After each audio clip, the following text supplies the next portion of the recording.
ya ye kan na nye de intention mu gina enti o se mu gina so nyesa ye akwa eno amu ai mu gina so nam se nyina no hwana nsidie etwam na wonim se akronfo awramfo ho asam de ha eto nya ntwai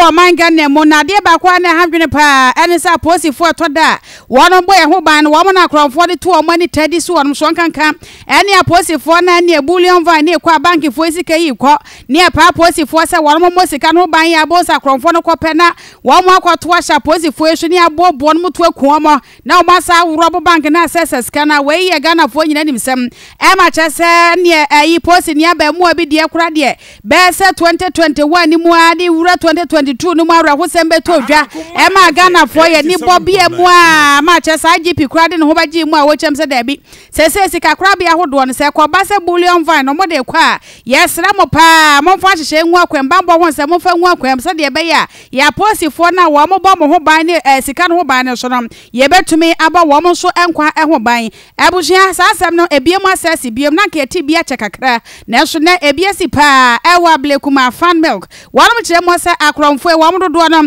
na wo ne makoma be se enan eno ti ebra bullion van yi kro na sika wo mo na posi ni ebo ban no a na chesa akronfo isu wonum di echen kakra chese wo mo di wo mo ni se pick up ka yi a na a passenger fo a ye kire mu a na wo mo ye bank asitimi a na posi ni so ka ho no wo mo di echen kakra eno ti bra wo mo do filling station ba ko ewo Ablekuma fambe ko hopa na akronfo isane etuo edi gu amoso ama posi ni anu aka ho a chese wodo na ebo ban ne de etuo ne kan ba ko mienu miensa wo mo se aboba e kan no akra wo mo kan ya chese wo mo ehuna no kana na ena woti na nanom ense do ara ho se mprempre de wo mo de posi ni ya mu akohyemom ewo emokura bia sabre ehwehwemu ahyase ya chese efrase eno ti sansemi de kwaso a sabre posi fo so ani abre papa wo mo ede enkrata aba so nti wo ba Facebook ne so a ase omo yi film ai ene etwaguo no omo yi film bi wo Facebook ne so ai mo mahwe bi ene etwaguo no CCTV ebra urukasam na ekwaso no eti na ka we no we mo na ye ene omutim no na omo ba be siseska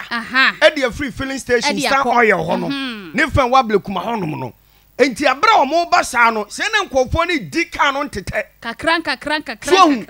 onse omo begege ayi fan say filling station fo no wo mo ye adwuma ni say ya na ka na be first ka ne ko enti ka na be first ka na ko sa no be je na post vote ena nkofo ni di moto enti uba we dey ayi film na ko so Facebook page no so sa anam ka na film ana enti esini eti where CCTV no na capture brankofo no wo mo di moto be 9 ba to mo ko ho no ma na ayi no police ni north front ho etu mo bia no asi no I understand me tell say sa na wo mo bonu tu ho wo mo de bon na ha say sa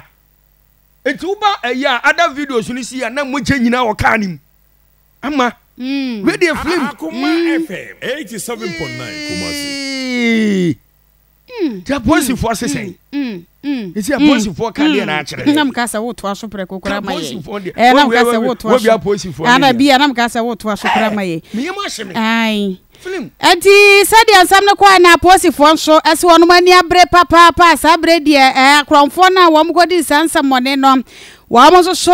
di omo achi pa ya wo mo hwehwe wo mo na sabre de posi fo so wo mo raho a wo mo bom paye wo mo ne abusia sabre yi wo no ma de hia afri wo mo sankanka ne posi ni abante ne de wo mo ne wo nyina na esubo mu a wo no ma ya assurance se wo mba di omba timi bia se de be ya akronfo ne be che wo mo pa ne de no ba gire mu ewa senie mo ma fei atentre ne etumi ayadwuma na se sansam kro na mu yenya mfiri mu o na adwumaku a enam won so emasabra mekesa ma posi ni am robbers fuai